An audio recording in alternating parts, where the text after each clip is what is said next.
everybody, welcome back to another episode of Drug Talk. As always, I'm your host, Garrett Campbell. Today we're going to be discussing a medication known as Zolmitriptan. Its brand name is Zomig. Before I talk about the medication itself, just keep in mind that this channel is for information purposes only and not to be used as a source for recommendations for your personal health care. So the mechanism of action for Zolmitriptan is still not completely understood. It's thought that agonist activity at 5-HT1D and 5-HT1B subtype receptors may provide relief from headache symptoms.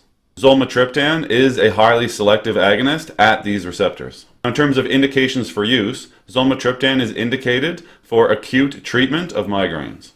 Before somebody was to use Zolmitriptan or Zomig, there are some contraindications they must clear, as well as some precautions and warnings they should be made aware of. So this medication will be contraindicated in patients who have ischemic coronary artery disease, and it would also be contraindicated if patients had other significant cardiovascular diseases.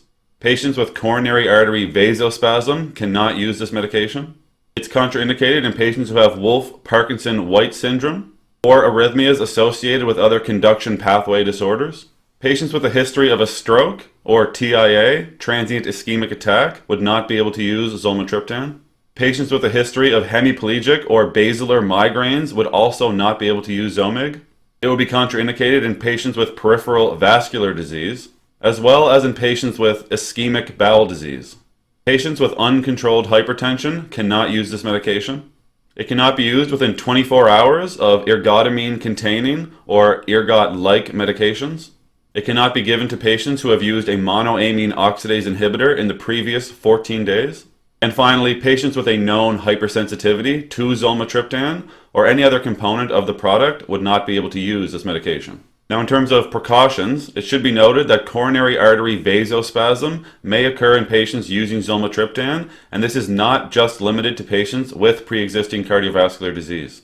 Life-threatening arrhythmias, including ventricular tachycardia, have been reported in patients using this medication. Patients should be made aware that serious cardiovascular events have occurred, including myocardial infarction or heart attack, in patients using this medication. And in some of these reported cases, these events would happen just hours after using a dose. Significant blood pressure elevations may occur, which could result in serious cardiovascular side effects. And this could happen in patients that don't already have a history of hypertension.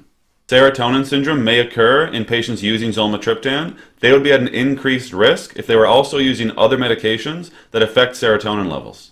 Chest, jaw, and throat pain have been reported, and it's thought that these are not always from cardiac origins. Fatal and non-fatal cerebral hemorrhage, subarachnoid hemorrhage, stroke, and other cerebrovascular events have been reported. Patients should be made aware that medication overuse headaches may occur with the use of this medication. This would typically happen if this medication was used more than 10 days in a month.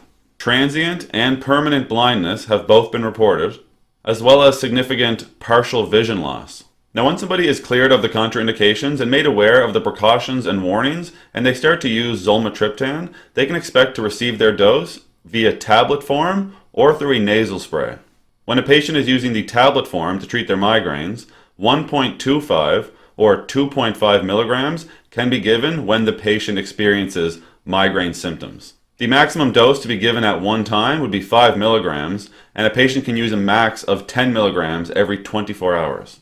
For the oral disintegrating tablets, 2.5 milligrams would be given, again, when the patient experiences migraine symptoms. The maximum dose would be the same for the regular tablets as well as the oral disintegrating tablets. And the last thing to note here is that the dose can be repeated 2 hours after the initial dose is taken. When patients are using the nasal spray, they would just use one 2.5 milligram spray in one nostril to get the relief of their migraine. 5 milligrams would be the maximum individual dose, and then 10 milligrams per 24 hours again. And this dose can be repeated 2 hours later, like the tablets. Now, as with all medications, there are some adverse reactions or side effects that patients may experience while using Zolmitriptan, so I'll list some of those here now. 4 to 9% of patients may experience nausea. About 20% of patients that use the nasal spray may notice a funny taste in their mouth. Dizziness can happen up to 10% of the time.